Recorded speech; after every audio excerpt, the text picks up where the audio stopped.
आदिगौरभक्तवृन्द हरे कृष्णा कृष्णा कृष्णा हरे हरे हरे राम राम राम हरे हरे हरि ओम तत्सत। हरे कृष्णा। हम पढ़ने जा रहे हैं श्रीमद् भागवतम स्कंध दूसरा अध्याय 9वां। श्री भगवान के वचन का उदाहरण देते हुए परीक्षित महाराज के प्रश्नों के उत्तर। ओम नमो भगवते वासुदेवाय। ओम नमो भगवते वासुदेवाय। ओम नमो भगवते वासुदेवाय।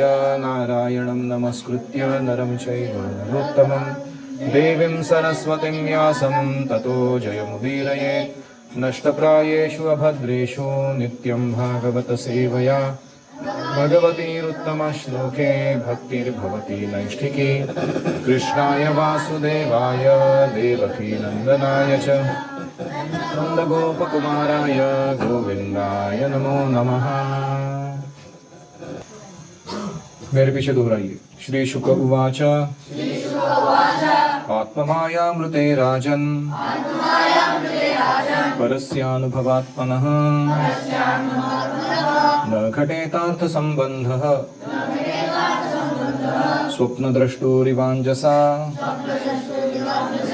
श्री सुखदेव गोस्वामी ने कहा, हे राजन, जब तक मनुष्य पूर्ण पुरुषोत्तम भगवान की शक्ति से प्रभावित नहीं होता, तब तक भौतिक शरीर के साथ शुद्ध चेतना में शुद्ध आत्मा के संबंध कोई अर्थ नहीं होता। ऐसा संबंध स्वप्न देखने वाले द्वारा अपने ही शरीर को कार्य करते हुए देखने के समान है। तो पहला प्रश्न क्या था? एक कि भौतिक देह तथा मन से पृथक है आत्मा, फिर भी वो भौतिक जीवन कैसे जी पा रहा है? जैसे आपके अगर VR किट बिठाया गया हो, वर्चुअल रियलिटी किट, उससे आप अलग है कि नहीं है? तो ऐसे किट बिठा के हाथ में पैर में सारे वो डिवाइसेस लेके क्या आप अपना खाना खाने या दुनिया में घूमने निकल सकते हो सब बांध के स्ट्रैप करके अपने आप को? तो ये कर कैसे पा रहे हैं आप लोग? वो जड़ वस्तु है, हम चेतन तत्व हैं, इनका संयोग हुआ कैसे, काम कैसे कर रहे हैं एक दूसरे के साथ? तो यहाँ उत्तर के रूप में कहा जा रहा है कि भगवान की एक शक्ति है, उसका नाम है आत्ममाया या बहिरंगा शक्ति। उसका प्रभाव ऐसा है कि भौतिक बोध में, मटेरियल कॉन्शियसनेस में, वो आत्मा हमेशा लीन रहता है, फुल्ली एब्जॉर्ब्ड। जैसे वर्चुअल रियलिटी में वीडियो देखने वाला व्यक्ति जो है, वो उस रियलिटी के साथ अभी अपना जीवन का कनेक्शन मान लेता है और वहां वो जो कर रहा है एक्टिविटीज, उसको वो रियल समझ बैठता है, और जो उसका वास्तविक रियल जीवन है उसको वो भूल जाता है। प्रत्येक जीवात्मा के हृदय में स्थित भगवान देखते हैं कि इसकी भोग इच्छा कितनी प्रबल है, और उसके अनुसार उसकी भगवत चेतना को विस्मरण में और माया की चेतना को फुल एब्जॉर्प्शन में वो आयोजित करा कर देते हैं। अभी दूसरा प्रश्न क्या है? तो ये विस्मृति जीवात्मा को कैसे प्रभावित कर रही है? इसका मतलब माया बहुत स्ट्रांग है। हमको लग रहा था कि आत्मा जो है वो सच्चिदानंद है, तो पावर रही कुछ उसमें। तो उसका उत्तर है कि भगवान की यह इच्छा है कि प्रत्येक जीवात्मा भगवान के अंश रूप में शुद्ध चेतना में रहे, प्रेम भक्ति में लगा रहे, किंतु जीवात्मा अंशतः स्वतंत्र है, वो भगवान की सेवा करना नहीं चाहता, भगवान से हर तरह से स्वतंत्र रहने का प्रयास करता है। तो फिर ऐसे अभक्त जीवात्माओं के लिए भगवान के समान ही शक्तिमान माया शक्ति उन पर प्रभाव डालना शुरू करती है। तो माया शक्ति का प्रभाव भगवान के समान शक्तिशाली बन जाता है जब आत्मा भगवान को भूलकर भोग करने की इच्छा करते हैं। जैसे ही आत्मा शुद्ध चेतना में भगवान की प्रेम भक्ति में स्थित हो जाता है, तो बहिरंगा शक्ति का प्रभाव उसके ऊपर से शून्य हो जाता है, कुछ प्रभाव ही नहीं डाल सकते। ऐसे ये आयोजन है। उदाहरण, बालक अपनी माता से चांद लाने के लिए हट करता है, वो जो व्हाइट व्हाइट नाइस नाइस उसको लेके लाके, तो अभी क्या करे, चांद उठा के लाके दे सकते हैं, तो माता उसके हाथ में एक दर्पण दे देती है, आईना देती है, और उसको उसमें उसका प्रतिबिंब दिखा रही है, और उसको लगता है कि मेरे हाथ में चांद आ गया। किसको लगता है? बालक को लगता है। तो ऐसे भगवान अपने रोते हुए बालक को भौतिक जगत रूपी प्रतिबिंब प्रदान करते हैं, जिस पर वो अपना निजत्व मान लेता है कि ये मेरा है, ये चांद मेरा है क्योंकि ये मेरे हाथ में आ गया। ऐसे वो मानने लगता है। तो दो अवस्थाएं हैं जीवात्मा की। एक अवस्था है कि भौतिक चीजों का मुझे भोग करना है, तो मैं आध्यात्मिक जगत में जो अनुभव किया था, साख्य, वात्सल्य, माधुर्य, वो सब रस और जो लेन देन, वो मैं अभी इधर के साथ, इधर लोगों के साथ या इधर वस्तुओं के साथ बनाऊंगा। तो ऐसे भोग करने के लिए लोग क्या क्या करते हैं? इमेजिन करते हैं, ये मेरी पत्नी है, ये मेरा बेटा है। ये इमेजिनेशन है, ऐसा कोई वास्तविकता है नहीं, है कि नहीं? वो जीवात्मा उसके पूर्व जन्म में कौन था? तुमको तुम्हारा पत्नी था, तुम्हारा बच्चा था वो? नहीं। अभी क्षण के लिए हम मान रहे हैं कि ये सब ऐसा है, और उसके अनुसार हम अभी एब्जॉर्प्शन लेके बैठे हैं उस कार्य में।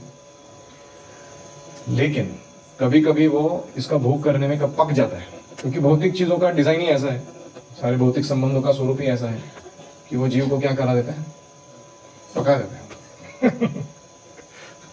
ऊब जाता है वो, फिर वो त्याग की बातें करने लगता है। वो अचानक बोलने लगता है कि ये सब मोह माया है, प्यार व्यार सब झूठ है, अभी हमको अनासक्त होना है, और अनासक्त होके करना क्या है?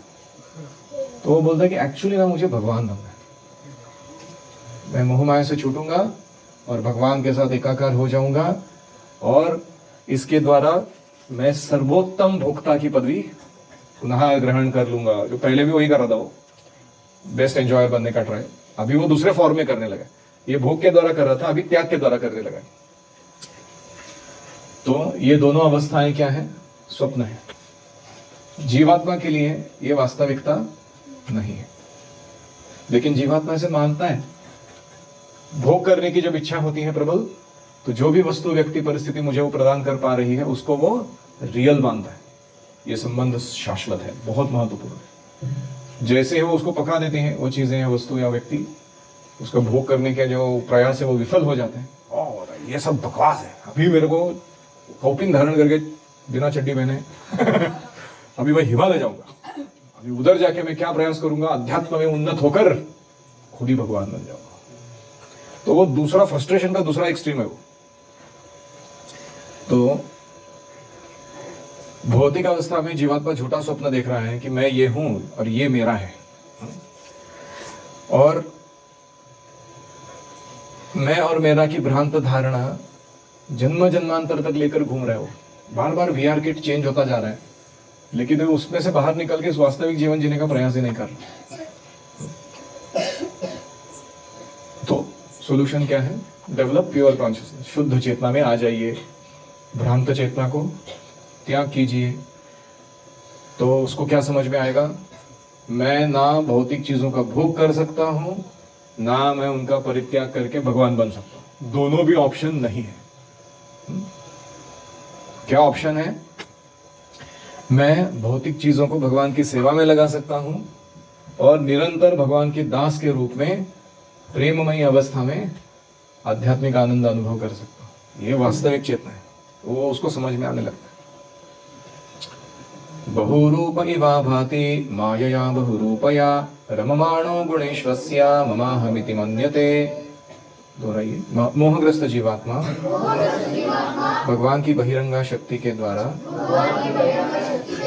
प्रदत्त अनेक रूप धारण करता है। जब बद्ध जीवात्मा गुणों में रम जाता है, तो वह भूल से सोचने लगता है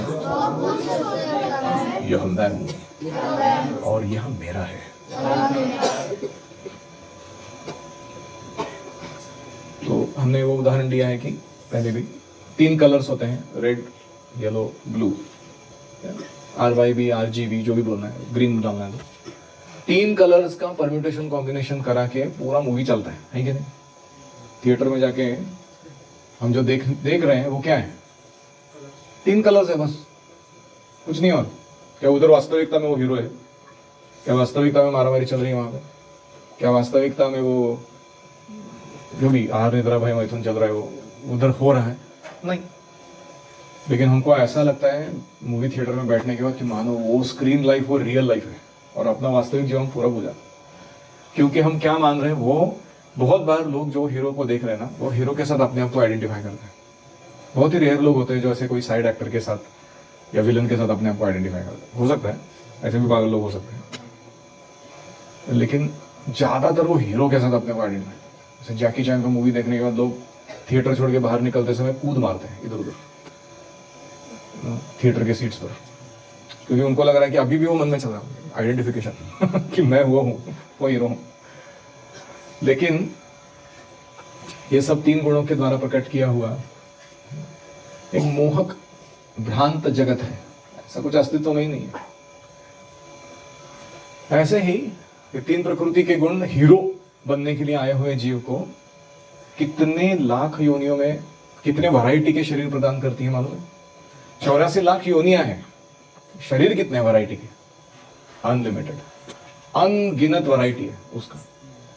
तो प्रभुपाद लिख रहे हैं 9 लाख प्रकार के जलचर जीव हैं, 20 लाख वनस्पति, 11 लाख कीड़े मकोड़े और सरीसृप, 10 लाख पक्षी, 30 लाख जंगली पशु, 4 लाख मनुष्य रूप में पाए जाते हैं।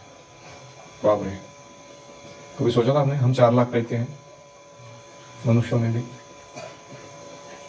ब्रह्मा से लेके आदिवासी एबोरिजिन्स तक, कैनिबल्स, नरभक्षक जातियां होती हैं जंगलों में, उधर तक पूरा वैरायटी है मनुष्यों का,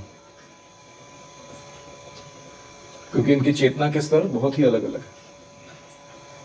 तो इस प्रकार ब्रह्मांड में 84 लाख प्रकार के जीव या योनियां पाई जाती है और जीवात्मा विभिन्न गुणों में रमता रमता इनमें देह बदलते हुए घूमता रहता है, उसका टाइम पास चल रहा है।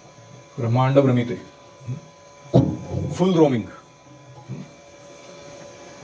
कभी कभी वो अपनी निजी इच्छा से विशिष्ट शरीर धारण करता है, कभी प्रकृति उसको करवा देती है, कभी उस शरीर में बैठ के वो स्वप्न देखता है दूसरे शरीर में मैं गया हूं उसके। मतलब इतना इल्यूजन पावरफुल है, कोई रात में सो रहा है उसको लग रहा है कि मैं हवा में उड़ रहा हूं, ऐसा होता है किसी को? या किसी को ड्रीम आता है कि मेरे पीछे बाघ लगा हुआ है, मैं दौड़ रहा हूं और वो सपने में चल रहा है, वो बाघ दौड़ रहा है पीछे, करके उसके ऊपर जंप मारता है, बाघ उड़ जाता है, व्यक्ति आई गो जो चिल्ला के मम्मी का नाम ले, तो उठता है तो देखता है उसका पसीना निकला हुआ है, उसका सांस का सही में धाप लगा उसको, है कि नहीं? तो क्या बाघ लगा था पीछे उसके? लेकिन रिएक्शन से कहा रियल, है कि नहीं? ऐसे ही है, हम जन्म जन्मांतर से माया के 3 गुणों में बैठ के ये अच्छा बुरा गाढ़ा पतला सपना देखते आ रहे हैं अलग अलग रूप से, और हम इतने कॉन्सेंट्रेटेड है, एब्जॉर्ब्ड है कि हमको लग रहा है कि ये सब मैं ही हूं या मैं अनुभव कर रहा हूं, वास्तविकता में अनुभव हो रहा है, ऐसा हमें लग रहा है। उदाहरण, बहिरंगा शक्ति कैसे हमारी इच्छा के अनुसार हमें विविध देह प्रदान करती है। चीते की इच्छा है कि वह अन्य पशुओं का रक्तपान करे, तो उसको चीते का शरीर मिलता है, लेपर्ड। कुछ जीवात्मा चाहता है उच्च लोक में देवता का शरीर मिले, नंदन कानन गार्डन्स में मैं अप्सराओं के साथ रमण करूं, है कि नहीं? तो भगवान उसको वैसा शरीर प्रदान करते हैं स्वर्ग लोक में। कोई व्यक्ति बुद्धिमान है तो चाहता है अरे मैं भगवान का साहचर्य चाहता हूं, why not be with Krishna, आध्यात्मिक शरीर प्राप्त करने की इच्छा रखता हूं, तो कृष्ण उसे वो भी प्रदान कर देते हैं। तो कहने का तात्पर्य है, जो थोड़ी बहुत स्वतंत्रता है हमारे पास, उसका उपयोग पूर्ण रूपेण तभी किया जा सकता है जब हम जानते हैं कि भगवान की वास्तविक इच्छा क्या है और उसके अनुसार जीते हैं। Complete independence is to declare full dependence on Krishna's will. पूरा स्वतंत्रता, जैसे नारद मुनि तो जीवात्मा कभी कभी आड़े टेढ़े सपने भी देखता है, और मन में उसके सुवर्ण का पर्वत है जांभला रंगाचा, ऐसा कैसा हो सकता है? लेकिन कल्पना करते हो ऐसे अजीब तरीके की, और सपना जब टूटता है तो बाहर वास्तविकता में आता है, देखता है कुछ अलग ही चल रहा है इधर जीवन। तो राजनीति, समाज विज्ञान, परोपकार, परार्थवाद, ऑल्ट्रुइज्म, दूसरों का हित करने का मूड, ये सारी धारणाएं यही मैं और मेरी भ्रांत धारणा पर आधारित है। उसका बेसलाइन क्या है? भौतिक जीवन को भोग करने की प्रबल इच्छा। उसी से निकलता है समाजवाद, राष्ट्रवाद, पारिवारिक प्रेम, और ऐसी विभिन्न विचारधाराओं को लेकर शरीर और शरीर का जन्मस्थान, इसके संबंध को अपना मानना। हाँ? ये क्या है? हम अपना असली स्वभाव भूल गए हैं, उसके लक्षण हैं। तो जाके हमें सुखदेव गोस्वामी जैसे किसी महात्मा का संग करना चाहिए, तभी ये सारा मिसकॉन्सेप्शन दूर होएगा, जब अच्छे से श्रवण करेंगे उनसे। तो यही श्रीमद् भागवत का मुख्य संदेश है। एनी रिफ्लेक्शंस और क्वेश्चंस?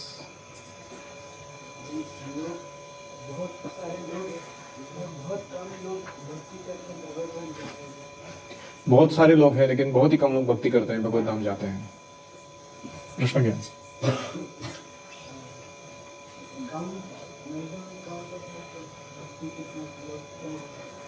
हाँ, ज्यादातर काउंट ऐसा है भौतिक जगत में कि लोग वो भौतिक जीवन में ही लिप्त रहना चाहते हैं और उनको कुछ पड़ी नहीं है आध्यात्मिक जगत में जाने की।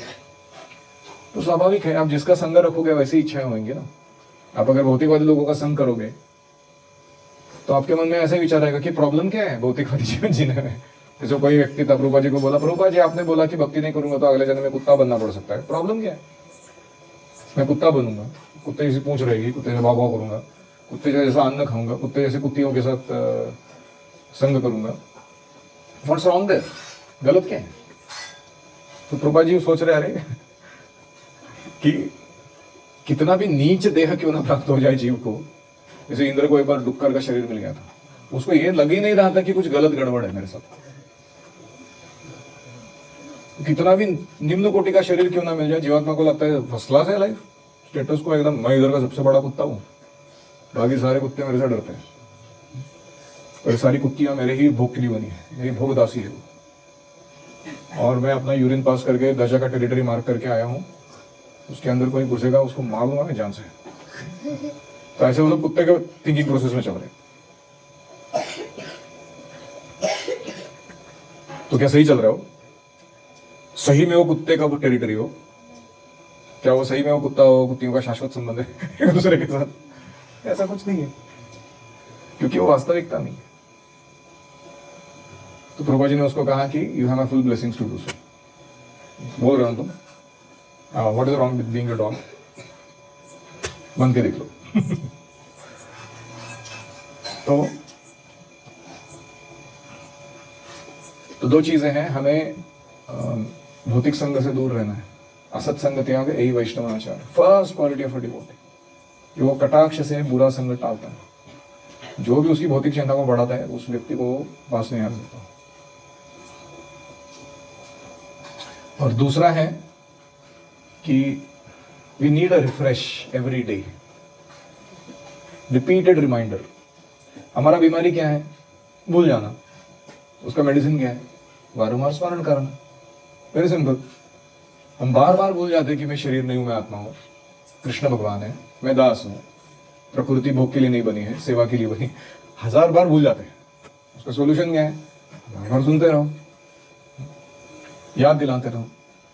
सो 2 things: avoid bad association and daily sharpen your intelligence with knowledge of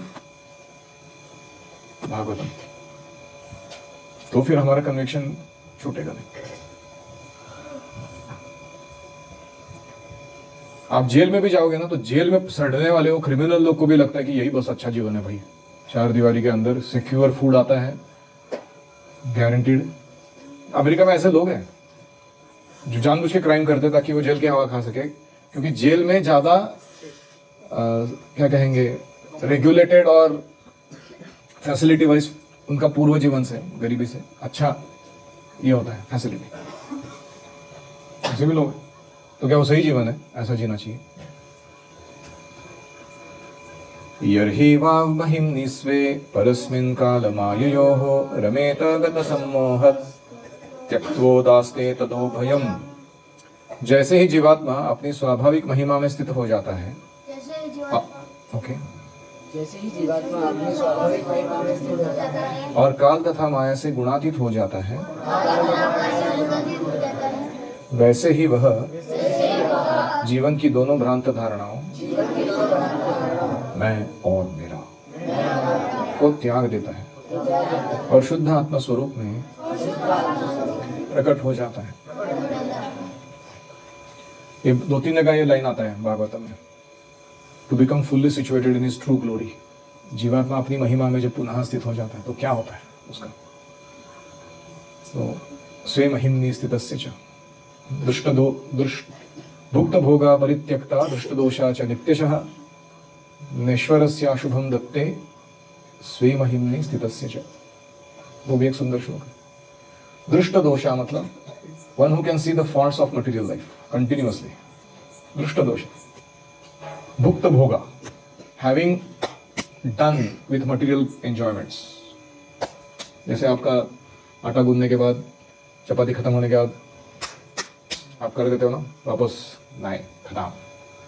वैसे ही मटेरियल वर्ल्ड के साथ खेल खेल के वो आटा गूंद के अनेक चपाती बनाने के बाद तुम उसको भी हो गया, डन एंड डस्टेड उसको बोलते हैं इंग्लिश में। भुक्त भोगा परित्यक्ता, फिर छोड़ देना है उसको। दृष्ट दोषा च नित्यशः, भौतिक जीवन कितना परेशानी से युक्त है वो देख सकता है। न ईश्वरस्य अशुभम धत्ते, कभी भी अपने अशुभ के लिए भगवान को दोषी नहीं ठहराता हो ऐसा व्यक्ति। स्वे महिम्नि स्थितस्य च, he becomes fully situated in his true glory. That is real Superman or whatever, Ultraman. तो यहां पे भी वही कहा गया है कि स्वाभाविक महिमा में स्थित होने का मतलब है काल, माया और गुण, इनसे परे चले जाना। कालातीत, मायातीत, गुणातीत हो जाना। और उसका प्रूफ क्या है? ये मैं हूं या ये मेरा है, इस धारणा से मुक्त हो जाना। नॉनसेंस। तो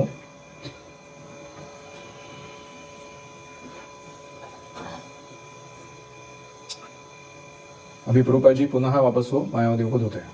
मैं भगवान हूं, मैं परब्रह्म हूं, ये मेरे की धारणा से ज्यादा डेंजरस है।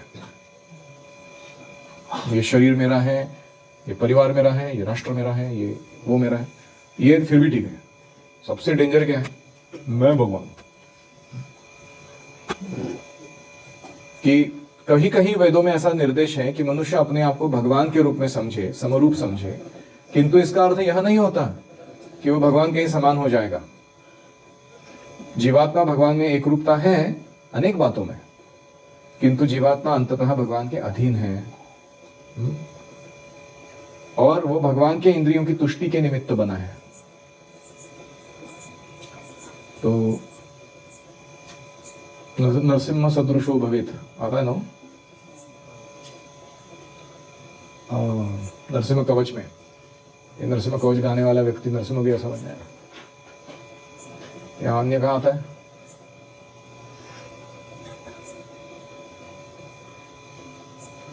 एकत्वम अनुपश्यतः। हमारे विष्णु सूक्त मंजरी में बहुत सी जगह पे आता है। विष्णु सूक्त में, नारायण सूक्त में, कहीं कहीं। तो वो जो वेदों की बात है कि हम भगवान के समान हैं, वो ये इंस्पायर करने के लिए है कि हम उनके कैटेगरी के हैं। तो birds of same feather should flock together. हम आए की कैटेगरी के नहीं है। हम ये क्या निम्न अस्तित्व में जी रहे हैं, उसको एनकरेजमेंट देने के लिए ऐसा कहा जा रहा है। तो यदि जीव भगवान ईश्वर के समकक्ष होता तो फिर वह माया के अधीन क्यों रखा गया है? अगर जीव भगवान के समान ही है तो माया में कैसे फंस सकता हो? तो इसका मतलब है कि ईश्वर जीव और माया दोनों के अधीश है, और जीव वो नहीं है, वो किसी को भी कंट्रोल नहीं कर सकता। तो कुछ मूर्ख लोग जवाब देते हैं कि मैं भविष्य में यह कर सकता हूं, क्या माया को वश में कर लूंगा। मैं अभी मैं साधना कर रहा हूं, आगे इन फ्यूचर मैं माया का अधिपति बन जाऊंगा, तब मैं ब्रह्म में विलीन हो जाऊंगा, ऐसे कुछ लोग कहते हैं। तो फिर प्रश्न है कि भविष्य में ऐसा कर सकता है वो, तो फिर भी अभी माया के वश में क्यों है फिर? तो एक बार राधानाथ महाराज प्रवास कर रहे थे, तो कोई व्यक्ति आया मायावादी, बस का प्रवास था, बहुत रेयरली बस रुकती थी, तो नंबर 1 2 जोरदार लगता था लोगों को। तो वो व्यक्ति आर्ग्यूमेंट कर रहा था कि मैं भगवान हूँ। महाराज बोल रहे थे कैसे भगवान हो तुम, क्या तुम सब कुछ नियंत्रण कर रहे हो? हाँ, उसने बोला मैं ही चंद्र सूर्य तारका ग्रह, ये सारी सृष्टि के अनेक जो सबको मैं नियंत्रित कर रहा हूं, ऐसे बोला उसने। हाउ मद भयात वाति वातो यम सूर्यस्तपति मद भयात, ऐसे उसका वर्जन था। तो एक बार गाड़ी रुकी, तो उसको नंबर 2 जाना था शायद, तो अंदर की साइड में बैठा था वो, राधानाथ महाराज बाहर के सीट में बैठे थे। तो उसने बोला थोड़ा बाहर जाने दो। कहाँ जाना है? बोला तो नंबर 2 जाना है थोड़ा। महाराज ने बोला बैठ जाओ, तुम तो सर्व नियंत्रक हो, अपने पेट पर तो तुम्हारा 100% गारंटीड नियंत्रण रहेगा ही रहेगा, बैठ जाओ। तो अभी क्या आर्ग्यूमेंट रखने के लिए बैठ गया वो थोड़ी देर के लिए, लेकिन आपको पता है वो नेचर्स कॉल बहुत डेंजर होता है वो। महाराज बोलते हैं कि फर्स्ट इट विस्पर्स, पहले वो ऐसे बोलता है, चलो, then it speaks, see I need to go, ऐसे वो क्लियरली बोलता है। Then it demands, you fool when are you taking me, and then it howls, महाराज बोले, चिल्लाता है वो जोर से, अभी जाता है कि नहीं, इधर गड़बड़ कर दो मैं। तो वो स्टेज पे जब वो पहुंच गया, 4th स्टेज पे, तो वो हमारा तो फर्स्ट 2-3 टाइम्स उसने बोला जाने दो जाने, तो हमारे यहाँ नहीं बोला, तुम बैठ रहो, यार सर्व नियंत्रक हो तुम, तो तुमको इतना तो कंट्रोल करना ही चाहिए तुमको। तो जब 4th स्टेज पे पहुंच गया, तो उसने जोर से चिल्ला के बोला, no I am not god, let me go, भगवान नहीं हूं मैं, जाने दो मेरे को। तो महाराज ने उसको जाने के लिए, फिर जाके वापस आया वो फुल्ली रिलीव्ड, बैठ गया अपनी सीट में। तो महाराज ऐसे ही हंस रहे थे। हाउ वाज दैट, महाराज ने पूछा, कैसा रहा? दैट वाज माय लीला।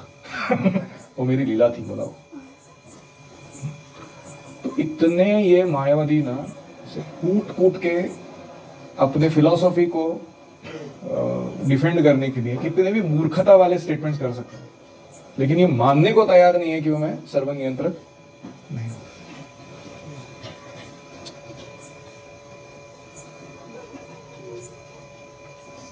बिना किसी काम धंधे का व्यक्ति अनेक कष्ट भोगता है, सौभाग्यवश उसे सरकारी नौकरी मिल जाती है तो तुरंत सुखी हो जाता है। इंडिया में खास करके बहुत लोगों को ये गवर्नमेंट जॉब। अरे सभी शक्तियों के नियामक भगवान, उनकी श्रेष्ठता को स्वीकार करो और उनका सेवक बन जाओ, शाश्वत दास में तुम स्थित हो जाओगे भगवान के, तो अपने आप स्वाभाविक महिमा को प्राप्त करोगे, फुल स्केल जॉब मिलेगा तुमको, हे विश्वची माझे घर। तो इसलिए जब तक मनुष्य मनोरथों का दास है, मैं और मेरा के रोग से पूर्ण मुक्त नहीं है, तब तक वो ये शाश्वत दास्यता स्वीकार नहीं करेगा।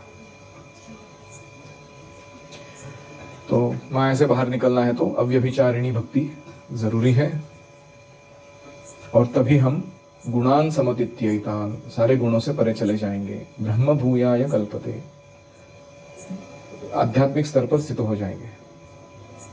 स्वे महिमनि स्थितस्य च। तो ये 2 शास्त्र जो हैं, श्रीमद् भागवत और भगवद गीता, ये इसके लिए ही दिए गए हैं कि हमारे जो मैं और मेरा वाला जो रोग है उससे हमें छुड़ा सके, और आत्म तत्व क्या है वो भक्ति योग के द्वारा हम जान सके।